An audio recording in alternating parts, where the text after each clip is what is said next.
Hello friends, welcome you all at our YouTube channel Neev Academy. इस video में हम एक और मैथ्स स्टैंडर्ड का जो क्वेश्चन पेपर है उसके सेक्शन ए को डिस्कस करने वाले हैं। इससे पहले हम 4 से 5 पेपर ऑलरेडी डिस्कस कर चुके हैं, जिसमें कुछ मैथ्स स्टैंडर्ड के थे, कुछ मैथ्स बेसिक के थे। उन पेपर्स के हमने सेक्शन ए को डिस्कस किया है। फिलहाल आने वाले दिनों में हम जो बाकी के सेक्शंस हैं उनको भी बारी बारी से हम डिस्कस करने वाले हैं। अगर आप चाहते हो उन वीडियोस को देखना या मिस नहीं करना चाहते तो चैनल को हमारा सब्सक्राइब कर लीजिए, बेल आइकन को प्रेस कीजिए ऑल नोटिफिकेशन के लिए, जिससे जब भी हम वो वीडियोस डालेंगे आपको ऑन द स्पॉट उनका नोटिफिकेशन मिल जाएगा।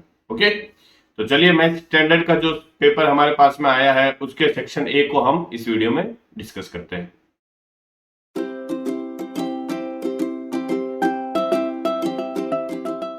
मैथ्स स्टैंडर्ड का जो पेपर कोड हमें रिसीव हुआ है, जो हम इस वीडियो में डिस्कस करने वाले हैं, वो कौन सा है? देखो, पेपर कोड है 32 का सेट 1 और सेट 2। इन दोनों सेट को हम इस वीडियो में डिस्कस करेंगे। सेट 1 के सभी क्वेश्चन डिस्कस करेंगे। सेट 2 में जो सेट 1 से डिफरेंट क्वेश्चन थे उनको हम डिस्कस करने वाले। सेट 1, सेट 2, सेट 3 में आपको पता है कुछ क्वेश्चन जो होते हैं वो कॉमन होते हैं। तो जो डिफरेंट क्वेश्चन है सेट 2 में सेट 1 से, उन क्वेश्चंस को हम अलग से इसी वीडियो में डिस्कस करने वाले हैं। ठीक है, तो पहले सेट 1 के जो क्वेश्चन थे सेक्शन ए में उनको हम डिस्कस कर लेते हैं। तो फर्स्ट क्वेश्चन जो था वो क्या था? देखो, the value of k for which the system of equation 3x minus y plus 8 is equal to 0 and 6x minus ky plus 16 is equal to 0 has infinitely many solution। infinite many solution है, तो infinite many solution कब होते हैं? आपको condition दे रखी है जब दोनों लाइन क्या हो जाए, एक दूसरे पे कोइंसिडेंट हो जाए। कोइंसिडेंट लाइन के लिए क्या कंडीशन होती है? a1 by a2 इक्वल हो जाए b1 by b2 के, और ये इक्वल हो जाए c1 by c2 के। ठीक है, तो a1 क्या है? यहाँ पे देखो, a1 है जो x का कोफिशिएंट है फर्स्ट लाइन में, a2 क्या है जो सेकंड लाइन में x का कोफिशिएंट है, इक्वल टू b1 क्या है? -1 है, b2 क्या है? -k है, c1 क्या है? 8 है, और c2 क्या है? 16 है। तो हमें k की वैल्यू फाइंड करनी है, तो आप या तो इन दोनों को इक्वल ले लीजिए या इन दोनों को इक्वल ले लीजिए, एक ही बात है। तो मैं दोनों से देखो फर्स्ट वाले 2 को इक्वल लेता हूं, तो 3/6 equal to -1 upon -k। Minus से माइनस कैंसिल हो जाएगा, 3 से 6 कैंसिल हो जाएगा 2 टाइम्स। क्रॉस मल्टीप्लाई करूंगा तो k की वैल्यू किसके इक्वल आ जाएगी? k इक्वल टू आ जाएगा 2। मींस ऑप्शन बी जो होगा इसका करेक्ट आंसर होने वाला है। नेक्स्ट क्वेश्चन नंबर 2 देखो, point P divides the line segment joining the points A and B in the ratio 5:2। तो AB जो पॉइंट है, ये सपोज पॉइंट A है और ये पॉइंट B है, इसके कोऑर्डिनेट्स आपको ऊपर दे रखे हैं। कोई जो पॉइंट P है वो इसको डिवाइड कर रहा है किसमें? 5:2 में डिवाइड कर रहा है। तो अगर 5:2 में डिवाइड कर रहा है तो आपको सेक्शन फॉर्मूला पता है क्या होता है? mx2 plus nx1 upon m plus n। तो सेक्शन फॉर्मूला अप्लाई करना है। पॉइंट P का जो x कोऑर्डिनेट क्या हो जाएगा? देखो, m into x2 means 5 into 1 5 हो गया, प्लस n इंटू 4 मीन्स 4 2 8 हो जाएगा ये, डिवाइड में m प्लस n कितना आ जाएगा? 5 प्लस 2 7। ये हो गया इसका x coordinate. Similarly y coordinate अगर हम फाइंड करते हैं तो m of y2 means 5 2 10, n into y1 means 2 into -5 means -10 हो जाएगा, और डिवाइड में m प्लस n मींस 7 हो जाएगा। तो ये तो देखो 10 से 10 कैंसिल हो गया, तो y कोऑर्डिनेट तो 0 हो गया इसका। x कोऑर्डिनेट क्या हो जाएगा? 8 प्लस 5 मींस 13/7। तो ये इस पॉइंट P का क्या हो जाएगा? कोऑर्डिनेट हो जाएंगे। x coordinate 13/7, y coordinate 0 means option C जो होगा इसका करेक्ट आंसर हो जाएगा। Next, the common difference of an AP in which A15 minus A11। A15 क्या होता है? A15 हो जाएगा A प्लस 14D। ठीक है, माइनस में क्या हो जाएगा?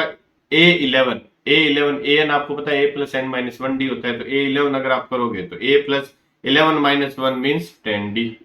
ये वैल्यू दे रखी है 48 के इक्वल। तो यहाँ ये प्लस का A है, ये माइनस का A बनेगा, कैंसिल हो जाएगा। ये देखो क्या आ जाएगा? 14D माइनस हो जाएगा ये 10, माइनस अंदर से मल्टीप्लाई होगा तो -10D इक्वल टू 48। 4D की वैल्यू 48 के इक्वल आ जाएगी, D की वैल्यू क्या आ जाएगी? 48/4। 4 से इसको कैंसिल करोगे तो ये आ जाएगा 12। मींस कॉमन डिफरेंस किसके इक्वल आ जाएगा? 12 के इक्वल आने वाला है।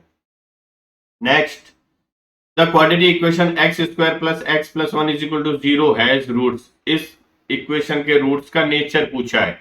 तो रूट्स का नेचर जब भी फाइंड करना होता है हम क्या चेक करते हैं? उसका डिस्क्रिमिनेट चेक करते हैं। डिस्क्रिमिनेट किसके इक्वल होता है? b² माइनस 4ac के इक्वल। तो हम यहाँ पे डिस्क्रिमिनेट की वैल्यू निकाल लेते हैं। b², b क्या होता है? x का कोफिशिएंट मींस 1 1 का स्क्वायर -4, a कितना है, x स्क्वायर का कोएफिशिएंट 1, c कितना है, कांस्टेंट टर्म। तो ये क्या आ जाएगा, देखो 1 का स्क्वायर 1 आ गया, माइनस में क्या आ गया 4 आ गया, तो कैपिटल डी की वैल्यू आपके पास में आ गई -3, मींस कैपिटल डी क्या हो रहा है, लेस देन 0 हो रहा है। तो जब भी capital D means discriminant less than 0 होता है तो उस केस में जो रूट्स आते हैं क्वाड्रेटिक इक्वेशन वो ऑलवेज कैसे होता है, इमेजिनरी रूट्स होते हैं, मींस नॉन रियल रूट्स। तो ऑप्शन डी जो होगा इसका करेक्ट आंसर होगा। ठीक है, next, if the HCF of 2520 and 6600 is equal to 40, ये दो नंबर दे रखे हैं, नंबर ए और नंबर बी, इनका HCF 40 दे रखा है और इनका LCM जो दे रखा है वो 252 इंटू के दे रखा है। देन वैल्यू ऑफ के, आपको के की वैल्यू फाइंड करनी है। ठीक है, आपको पता है LCM of a into b into HCF of a into b जो होता है वो किसके इक्वल होता है, उन दोनों नंबर मींस ए और बी के प्रोडक्ट के इक्वल। तो एलसीएम आपको कितना दे रखा है 252 इंटू के इंटू में एचसीएफ कितना दे रखा है 40 दे रखा है दोनों नंबर का, तो ये 40 इक्वल टू दोनों नंबर क्या हो जाएंगे 2520 इंटू सेकेंड नंबर क्या है 6600। ठीक है, तो मुझे के निकालना है तो 252 और 40 को इसके डिवाइड में भेज देता हूं, तो के की वैल्यू क्या आ जाएगी, देखो 2520 इंटू 6600 अपॉन में 252 इंटू 40, एक जीरो से ये जीरो कैंसिल हो गया, 252 से 252 कैंसिल हो गया। इट मींस 6600 को 4 से डिवाइड करना है, तो 4 से डिवाइड करूंगा एक बार आ जाएगा 1 टाइम्स, ये बचेगा 2 6 26 कितने टाइम्स जाएगा 6 टाइम्स 6 4 जा 24 हो जाएगा। फिर क्या बचेगा 2 0 बचेगा मींस 5 टाइम्स और लास्ट एक जीरो बच जाएगा, तो 1650 आंसर आएगा इसका ऑप्शन ए। एक जीरो रिमेनिंग बचेगा, ध्यान रखना है यहाँ पे, तो 1650 क्या हो जाएगा इसका करेक्ट आंसर हो जाएगा। Next, in the given figure triangle ABC is shown DE is parallel to BC दे रखा है, डीई जो है ये साइड और ये साइड एक दूसरे के पैरेलल दे रखी है, तो जब भी ऐसा दे रखा होता है आप क्या लगा सकते हो, बीपीटी अप्लाई कर सकते हो। एडी आपको दे रखा है, डीबी दे रखा है, बीसी आपको दे रखा है, आपको डीई फाइंड करना है, तो डीई जब फाइंड करना होता है तो आपको बीपीटी का एप्लीकेशन पता है क्या होता है, एडी इस ट्रायंगल एडी में एडी और ट्रायंगल एबीसी में करेस्पॉन्डिंग साइड क्या हो जाएगी इसके एडी के एबी हो जाएगी, इक्वल टू एडी में डीई जो मुझे फाइंड करना है अपॉन एबीसी में डीई के करेस्पॉन्डिंग क्या हो जाएगा बीसी हो जाएगा। ओके, तो एडी आपको 25 दे रखा है, एबी कितना हो जाएगा एडी प्लस डीबी एबी हो जाएगा मींस 7.5 हो गया, इज इक्वल टू डीई मुझे फाइंड करना है और बीसी मुझे कितना दे रखा है 12 दे रखा है, सॉरी ये दे रखा है 12। ठीक है, तो डीई फिर क्या आ जाएगा देखो 5 इंटू 12 अपॉन 7.5, ये 12 इधर 5 से मल्टीप्लाई हो जाएगा, क्रॉस मल्टीप्लाई होके। ठीक है, पॉइंट हटाऊंगा यहाँ 0 लग जाएगा, 5 से ये कैंसिल हो जाएगा 15 टाइम्स 75, 15 से 120 कैंसिल हो जाएगा 8 टाइम्स, तो डीई की वैल्यू क्या आ जाएगी आपके 8 आ जाएगी। ऑप्शन सी जो होगा इसका करेक्ट आंसर होने वाला है। Next, if sine theta is equal to cos theta आपको दे रखा है, then value of sec theta into sine theta is. Sine theta और कॉस थीटा दोनों एक दूसरे के इक्वल है, तो एक तो आपको यहाँ सीधा पता चल जाना चाहिए कि थीटा जो होगा क्या होगा 45 डिग्री होगा, क्योंकि 45 डिग्री पे ये दोनों क्या होते हैं एक दूसरे के इक्वल होते हैं। ठीक है, तो आप यहाँ तो एक 45 डिग्री की वैल्यू पुट करके सीधा निकाल सकते हो, क्या सेक 45 कितना हो जाएगा √2, साइन 45 कितना हो जाएगा 1/√2, √2 से √2 कैंसिल हो गया, आंसर क्या आ जाएगा इसका 1 आ जाएगा, मींस ऑप्शन सी इसका करेक्ट आंसर हो जाएगा। अदरवाइज सेक थीटा को आप क्या लिख सकते हो 1/cos थीटा लिख सकते हो, इनटू में आपके क्या है साइन थीटा, इसकी वैल्यू तो निकालनी है। अब cos थीटा किसके इक्वल दे रखा है साइन थीटा के इक्वल दे रखा है, इसका मतलब 1/sin theta into sine theta की वैल्यू निकालनी है, तो ये साइन थीटा ये साइन थीटा कैंसिल हो जाएगा, आंसर क्या आ जाएगा 1 आ जाएगा। ठीक है, next question number 8, two dice are rolled together, the probability of getting the sum of the two numbers to be more than 10, more than 10 सम आने की आपको प्रोबेबिलिटी फाइंड करनी है। तो दो डाइस को जब भी हम रोल करते हैं तो टोटल आउटकम्स कितने आते हैं, एक को उछालते हैं तो 6 आते हैं, तो दो को उछालेंगे तो 6 की पावर 2 मींस 36 टोटल आउटकम्स आ गए हमारे पास में। हमें चाहिए सम क्या मोर देन 10 चाहिए, तो सम मोर देन 10 क्या आ सकता है, या तो सम आ सकता है 11 या सम आ सकता है 12। अब 12 सम कब आएगा जब दोनों पे क्या आ जाए 6 6 आ जाए, और 11 सम कब आ सकता है? जब एक पे 5 आ जाए, दूसरे पे 6 आ जाए, या फिर पहले पे 6 आ जाए, दूसरे पे 5 आ जाए। ये दो ही पॉसिबिलिटीज है 11 आने की, और कोई पॉसिबिलिटी नहीं है 12 आने की, ये एक ही पॉसिबिलिटी है। तो टोटल फेवरेबल आउटकम हमारे पास में कितने हो गए? ये 3 हो गए। टोटल आउटकम है 36। तो प्रोबेबिलिटी अगर मुझे फाइंड करनी है फेवरेबल अपॉन टोटल मीन्स 3/36, ये कैंसिल करूंगा, ये आ जाएगा 1/12 मीन्स ऑप्शन डी जो होगा इसका करेक्ट आंसर हो जाएगा। Next, if alpha plus beta are the zeros of the polynomial 5x square plus 3x minus 7, then the value of alpha plus 1 by alpha plus 1 by beta की value find करनी है। तो कैसे करेंगे? हम LCM ले लेंगे, अल्फा बीटा एलसीएम आ जाएगा। यहाँ क्या बनेगा? अल्फा से अल्फा कैंसिल हो जाएगा, बीटा बनेगा, यहाँ बन जाएगा अल्फा। इट मीन ये अल्फा प्लस बीटा हो गया, ये अल्फा इंटू बीटा हो गया। तो अल्फा प्लस बीटा आपको पता है क्या होता है? माइनस बी बाई ए। तो यहाँ पे माइनस बी बाई ए की वैल्यू में सब्सटीट्यूट करता हूँ, माइनस ऑफ बी कितना है 3 है, अपॉन ए कितना है 5 है। ठीक है, ये हो गया minus B by A. C by A कितना आ जाएगा? सी कितना है -7 अपॉन ए कितना है 5। तो ये माइनस से माइनस कैंसिल हो जाएगा, 5 से 5 कैंसिल हो जाएगा, आंसर क्या आ जाएगा 3/7 आ जाएगा। मीन्स ऑप्शन सी जो होगा इसका करेक्ट आंसर होगा। Next question number 10, the perimeter of two similar triangles ABC and PQR are 56 centimetre and 48 centimetre. तो आपको पता है कि जब भी दो ट्राइंगल सिमिलर दे रखे होते हैं, उनके पेरीमीटर का जो रेशियो होता है वही उन ट्राइंगल के करस्पॉन्डिंग साइड के रेशियो के इक्वल होता है। जो एरिया का रेशियो आता है वो क्या आ जाता है? करस्पॉन्डिंग साइड के रेशियो के स्क्वायर के इक्वल। हमेशा ध्यान रखना, पेरीमीटर कैसी क्वांटिटी है? नॉर्मल सेंटीमीटर या मीटर में आती है। एरिया कैसी क्वांटिटी है? स्क्वायर की क्वांटिटी है। वॉल्यूम कैसी क्वांटिटी है? क्यूबिक क्वांटिटी है। ओके, तो हमें पेरीमीटर का रेशियो दे रखा है, तो area of perimeter of ABC और PQR, ये पेरीमीटर का जो रेशियो होगा वही इनके करस्पॉन्डिंग साइड के रेशियो के इक्वल होगा। तो ABC में करस्पॉन्डिंग साइड AB हो जाएगी, और PQR में करस्पॉन्डिंग साइड क्या हो जाएगी? PQ हो जाएगी। तो पेरीमीटर ऑफ ABC कितना दे रखा है? 56 मीन्स ये आ जाएगा 56 अपॉन 48 क्या दे रखा है? PQR की पेरीमीटर इक्वल टू AB ऊपर आ जाएगा और PQ डिवाइड में आ जाएगा, बिकॉज आपके करस्पॉन्डिंग लेना है। अगर ABC के पेरीमीटर ऊपर ले रहे हो तो उसकी करस्पॉन्डिंग साइड को ऊपर लोगे। ठीक है, कैंसिल कर देंगे, कौन से टेबल से कैंसिल हो जाएगा? 8 से कैंसिल हो जाएगा, ये 8 6 48 और 8 7 56। तो आपको निकालना है PQ अपॉन AB, ध्यान रखना। तो यहाँ पे हमारे पास में AB अपॉन PQ आया, तो इसका उल्टा कर दूंगा, PQ अपॉन AB क्या आ जाएगा? फिर 6/7 आ जाएगा। मीन्स ऑप्शन बी जो होगा इसका करेक्ट आंसर होने वाला है। ठीक है, next, AB and CD are two chords of a circle intersecting at P, choose the correct statement from the following. AB और CD क्या दे रखी है? दो कोर्स दे रखी है। तो ये AB हो गई और ये CD हो गई। ये P पे क्या कर रही है? इंटरसेक्ट कर रही है। ये AC क्या हो गई? एक देखो कोड हो गई। तो सर्कल में अगर कोई कोड दे रखी है तो कोड हमेशा पेरीमीटर पे इक्वल एंगल बनाती है, ध्यान रखना। तो अगर ये एंगल अल्फा है तो ये एंगल भी क्या होगा? अल्फा होगा, हमेशा ध्यान रखना। तो यहाँ AC देखो क्या है? एक कोड है। तो ये पेरीमीटर पे जो एंगल बन रहा है अल्फा, ये एंगल भी क्या बनेगा? उसके इक्वल बनेगा। अब दोनों ट्राइंगल देखो, कौन से ट्राइंगल की बात कर रहा है? ADP में ये जो एंगल है P पे एंगल बन रहा है, वर्टिकली अपोजिट एंगल है। दोनों एंगल एक दूसरे के क्या होंगे? इक्वल होंगे। P इक्वल हो गया। ये D जो है वो एंगल B के इक्वल होगा। ठीक है, तो दो एंगल इक्वल हो गए। तो बाय AA सिमिलरिटी, जो ट्राइंगल ADP है वो सिमिलर होगा किसके? देखो मैं यहाँ D ले रहा हूं, तो यहाँ पे D के करस्पॉन्डिंग क्या है? B होगा। तो वो ट्राइंगल किसके इक्वल आएगा? अब यहाँ देखो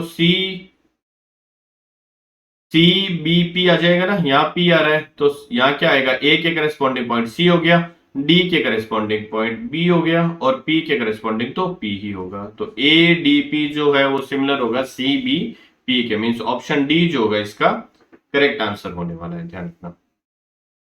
next question number 12, the value of each observation in A data is increased by 2। Each data को 2 से क्या कर दिया है? इंक्रीज कर दिया है। तो जब भी ईच ऑब्जर्वेशन को या ईच डेटा को किसी भी कांस्टेंट नंबर से बढ़ाते हैं, घटाते हैं, मल्टीप्लाई करते हैं, डिवाइड करते हैं, तो उसका मीन, मीडियन, मोड तीनों उसी के अकॉर्डिंग क्या हो जाते हैं, चेंज हो जाते हैं। तो अगर हर एक डेटा 2 से बढ़ रहा है तो उसका मीन भी 2 से इंक्रीज हो जाएगा, मीडियन भी 2 से इंक्रीज हो जाएगा और मॉड भी 2 से इंक्रीज हो जाएगा। तो अगर ये 2 से इंक्रीज हो रहा है तो मीडियन भी क्या हो जाएगा, इंक्रीजेस बाय 2 हो जाएगा। ऑप्शन ए करेक्ट आंसर होगा इसका। ठीक है।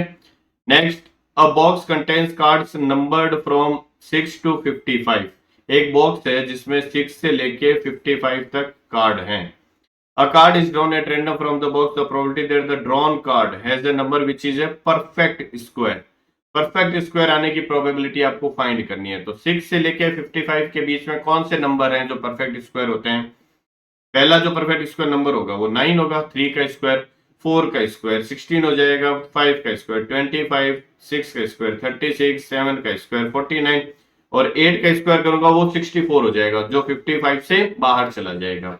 इट मीन्स ये जो नंबर्स हैं ये हमारे क्या हो गए, परफेक्ट स्क्वायर हो गए 6 और 55 के बीच में, और यही हमारे क्या हो गए, फेवरेबल केस हो गए। तो टोटल फेवरेबल केस कितने आ गए हमारे पास में, 5 हो गए। टोटल केसेस कितने हैं, टोटल कार्ड्स कितने हैं हमारे पास, 6 से लेके 55 तक है। अगर मैं 1 से लेके 55 तक लेता तो 55 नंबर होते। अब स्टार्टिंग के 5 उन्होंने क्या कर दिए हैं, हटा दिए हैं। तो 55 में से 1 से लेके 5 तक वाले 5 कार्ड हटा दिए, तो 55 में से 5 हट गए, तो कितने बचे, टोटल 50 बचे। ओके, ऐसा मत कर देना 55 माइनस 6 कर दो आप। 55 माइनस 6 करोगे तो कितना आएगा, फिर 49 आएगा। ध्यान रखना, स्टार्टिंग के 5 हटा रहा है, 6 से लेकर 55 तक सारे ले रहे हैं, तो टोटल कार्ड्स कितने बनेंगे, फिर 50 बनेंगे। ध्यान रखना। तो प्रोबेबिलिटी मुझे फाइंड करनी है, तो फेवरेबल 5 हो गया और टोटल 50 हो गया, तो 5 से 50 कैंसिल हो गया, 1/10 मीन्स ऑप्शन सी जो होगा इसका करेक्ट आंसर होगा। ये देखो 49 किया है, गलत है ये। ठीक है, 5/49 नहीं होगा। टोटल केसेस कितने बनेंगे वहां पे, 50 बनेंगे। Okay. Next question number 14, in the given figure tangent PA and PB to the circle centred at O। ठीक है, from point P are perpendicular, from point P are perpendicular to each other. ये जो tangent है वो point P पे क्या है, एक दूसरे के परपेंडिकुलर दे रखी है।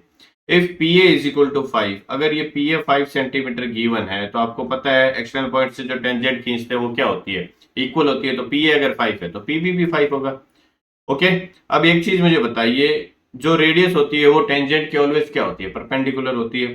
तो ये एंगल कितना बनेगा, 9। हमें क्या फाइंड आउट करना है यहाँ पे, then the length of AB। मुझे इस AB की तो लेंथ निकालनी है। तो ये आपको राइट एंगल ट्राइंगल दिख रहा होगा, देखो 90 डिग्री बन रहा है किस पे, P पे।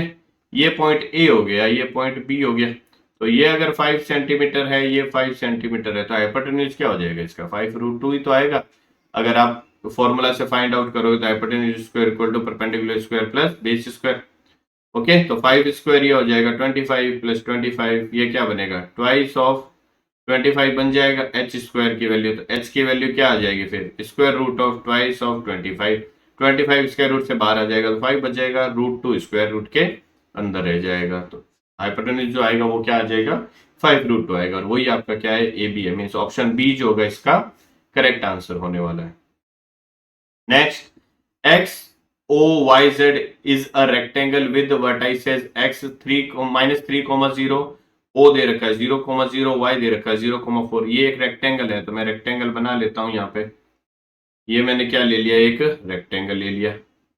ये पॉइंट X है जो क्या दे रखा है, -3,0 दे रखा है। ये पॉइंट O है जो 0,0 है। ये पॉइंट Y है जो 0,4 है, और ये पॉइंट Z है जो x, y है। ठीक है, आपको क्या फाइंड करना है, the length of each diagonal. तो ईच डायगोनल आपको पता है रेक्टेंगल जो भी होता है उसमें डायगोनल जो होते हैं वो दोनों क्या होते हैं, एक दूसरे के इक्वल होते हैं।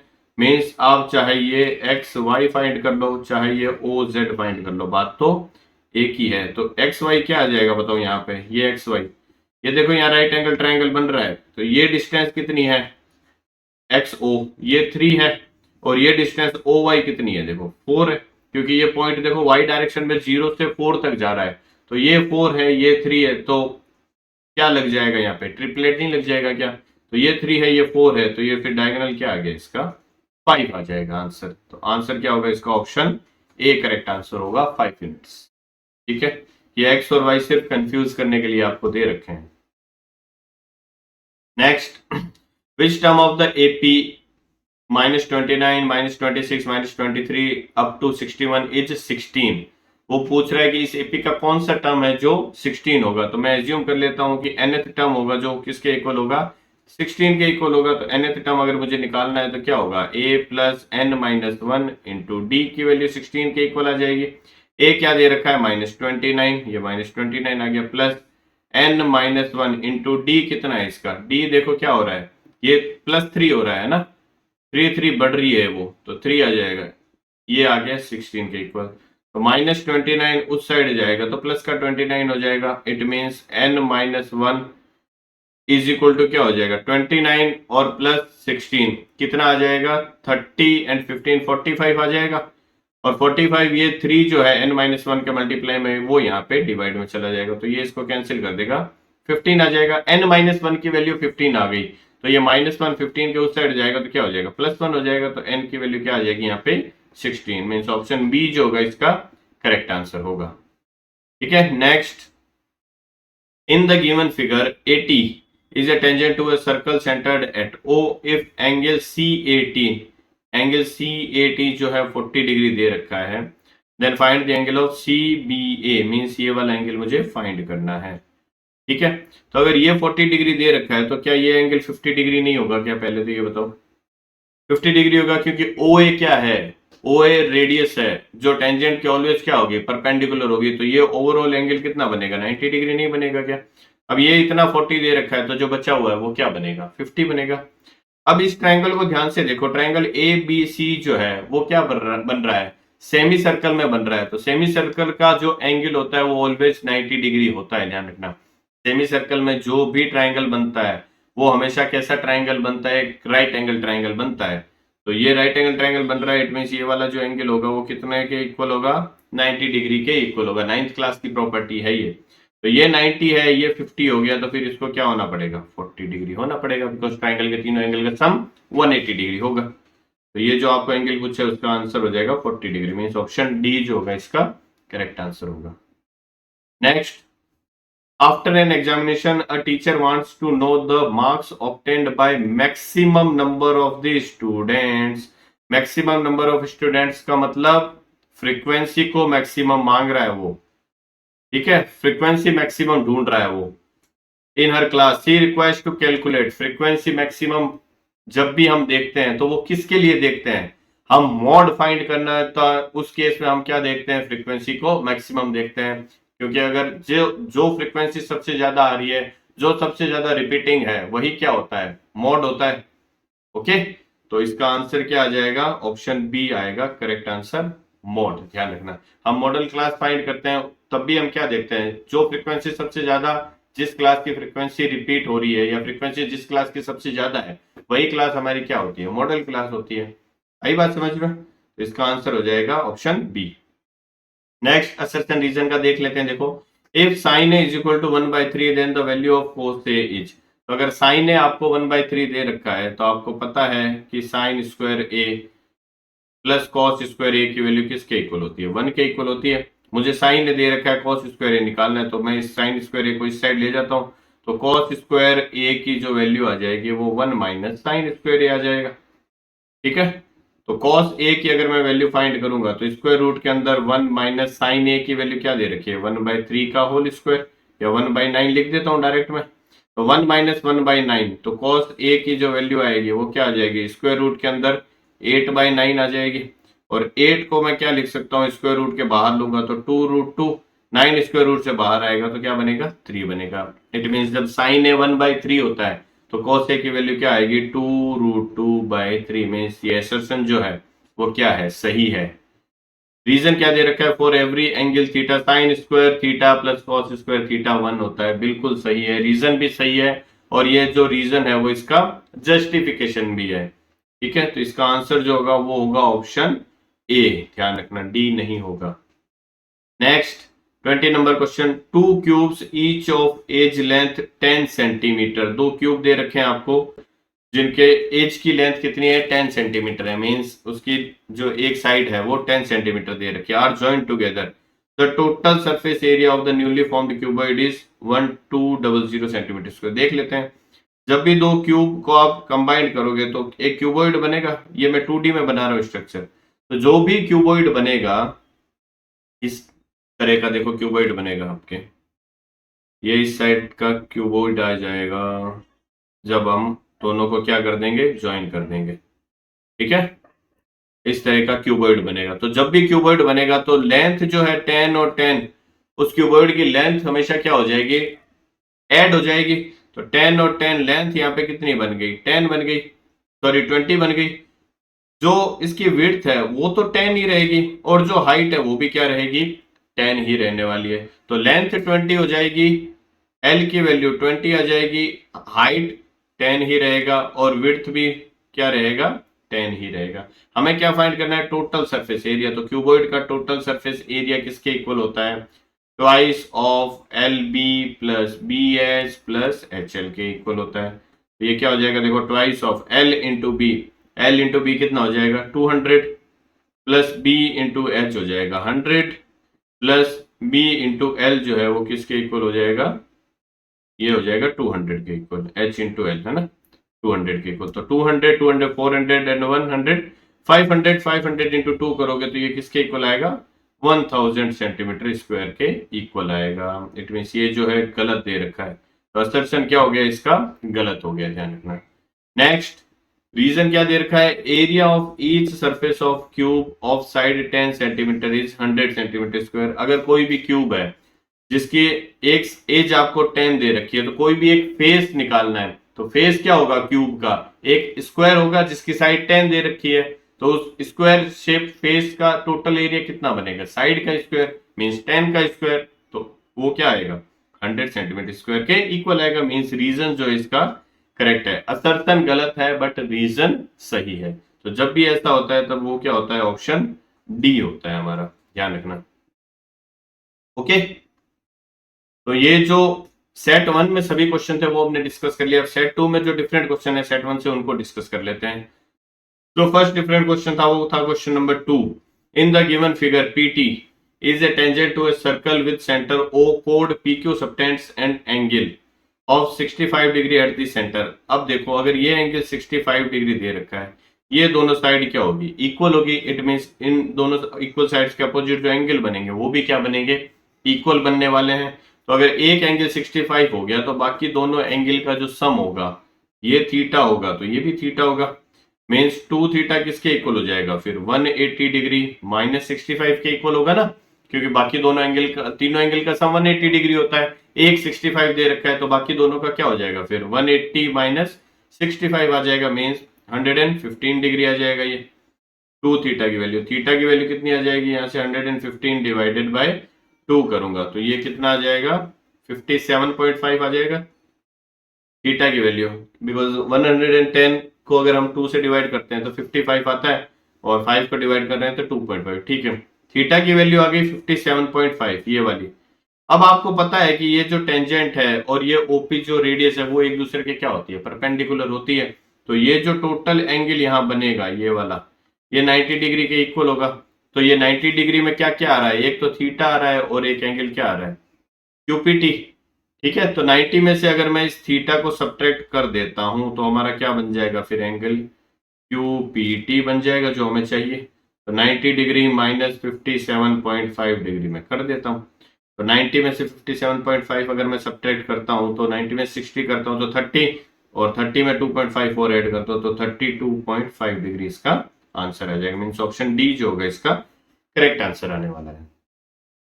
Next, if alpha and beta are the zeros of the polynomial, ये 6th क्वेश्चन है जो डिफरेंट था। अल्फा बीटा इसके क्या दे रखे हैं, पॉलिनोमियल के जीरोस दे रखे हैं। Then alpha square plus beta square की वैल्यू आपको फाइंड करनी है। तो alpha square plus beta square की वैल्यू कैसे निकलेगी, आपको पता है अल्फा प्लस बीटा का होल स्क्वायर में से अगर मैं 2 अल्फा बीटा सब्ट्रैक्ट कर देता हूं, देखो alpha square plus beta square plus 2 alpha beta बनेगा, इसका whole square minus 2 alpha beta कर दूंगा तो alpha square plus beta square बचने वाला है। तो अल्फा प्लस बीटा क्या हो जाएगा, minus B by a, means minus of minus 9 plus 9 हो जाएगा बाई 2 का whole square minus 2 times alpha into beta c by a means 5/2। तो ये 2 से ये 2 कैंसिल हो गया, 5 बच गया यहाँ पे। यहाँ 9/2 मीन्स 81/4 माइनस 5 आ जाएगा। 9/2 का होल स्क्वायर है तो 81/4 बन जाएगा माइनस 5। 4 एलसीएम ले लोगे आप तो ये क्या आ जाएगा, देखो 81 माइनस 20 आ जाएगा, तो 61/4 क्या आ जाएगा इसका आंसर, मीन्स ऑप्शन बी जो होगा इसका करेक्ट आंसर हो जाएगा। ठीक है, नेक्स्ट क्वेश्चन नंबर 13 जो था वो डिफरेंट था। Value of k for which x equal to 2 is a solution of the equation. अगर x इक्वल टू 2 इस इक्वेशन का एक सॉल्यूशन है तो इस इक्वेशन को क्या करेगा, ऑलवेज सेटिस्फाई करेगा। मींस x की जगह जब मैं 2 रखूंगा तो इस इक्वेशन की वैल्यू क्या होगी, 0 हो जाएगी। तो मैं x की जगह क्या पुट कर देता हूँ, 2 पुट कर देता हूँ। तो 5 इंटू 2 का square minus 4 into 2 plus 2 plus k की वैल्यू किसके इक्वल आ जाएगी, 0 के इक्वल आने वाली है। तो 5 इंटू ये क्या बनेगा 4 मीन्स 20 माइनस ये आ गया 8 प्लस में आ गया 2 प्लस में आ गया k इज इक्वल टू 0 होने वाला है। तो ये क्या बन जाएगा, देखो 20 माइनस 8 12, 12 प्लस 2 14। तो 14 प्लस k की वैल्यू 0 के इक्वल है तो k की वैल्यू क्या आ जाएगी, 14 0 की साइड जाएगा तो माइनस 14 बन जाएगा। मीन्स ऑप्शन डी जो होगा इसका करेक्ट आंसर हो जाएगा। ओके, नेक्स्ट जो 15 नंबर क्वेश्चन था वो डिफरेंट था। The sum of first 200 natural number. तो आपको पता है नेचुरल नंबर क्या होते हैं, 1 2 3 अप टू n। तो इन नेचुरल नंबर का जो सम होता है वो ऑलवेज किसके इक्वल होता है, n प्लस 1/2 के इक्वल होता है। अगर आपको डायरेक्ट पता है तो ये जो सम होता है वो n प्लस 1/2 के इक्वल होता है। अगर आपको नहीं भी पता तो आपको Sn का फॉर्मूला पता है, क्या होता है n/2 2a plus n minus 1 into D. इससे भी हम कर सकते हैं। ठीक है, तो पहले इससे करते हैं। देखो n की वैल्यू क्या दे रखी है हमें, 200 दे रखी है, तो n की जगह हम 200 पुट करेंगे इंटू 200 प्लस 1 201 हो जाएगा, डिवाइड बाई 2 कर दूंगा तो 2 से 200 कैंसिल हो जाएगा 100 टाइम्स। तो ये आ जाएगा 20122 इसका आंसर। मीन्स ऑप्शन सी जो होगा इसका करेक्ट आंसर होगा। अगर आप इस फॉर्मूले से करते हो तो भी देखो n/2, n कितना है 200, तो 200/2 2 इंटू ए क्या है 1 है first term, plus n minus 1 200 minus 1 199 into D कितना हो जाएगा 1 हो जाएगा। तो ये कितना आ जाएगा, देखो 201 आ जाएगा और ये 200 को डिवाइड कर देगा 100 टाइम, तो 100 इंटू 201। तो क्या आंसर आएगा यहाँ से भी 20100। ठीक है, आंसर सेम आएगा, मेथड कोई सा भी यूज करो। ठीक है, तो ये जो डिफरेंट क्वेश्चन थे वो हमने डिस्कस कर लिए सेट 2 में। तो इस तरीके से सेट 1 और सेट 2 था जो इस पेपर कोड का, वो हमने इस वीडियो में डिस्कस किया है। आने वाले वीडियोस में हम इसके बाकी सेक्शंस को भी डिस्कस करने वाले हैं। अगर आप चाहते हैं कि वो डिस्कशन जब भी हम वीडियो अपलोड करें तो आपको डायरेक्ट नोटिफिकेशन मिले तो चैनल को सब्सक्राइब कर लीजिए, बेल आइकन को प्रेस कीजिए ऑल नोटिफिकेशन के लिए, जिससे जब भी हम वो वीडियोस अपलोड करेंगे आपको उसका नोटिफिकेशन ऑन द स्पॉट मिलेगा। ठीक है, इस वीडियो में बस इतना ही, मिलते हैं हमारे अगले वीडियो में। Till then bye bye and take care.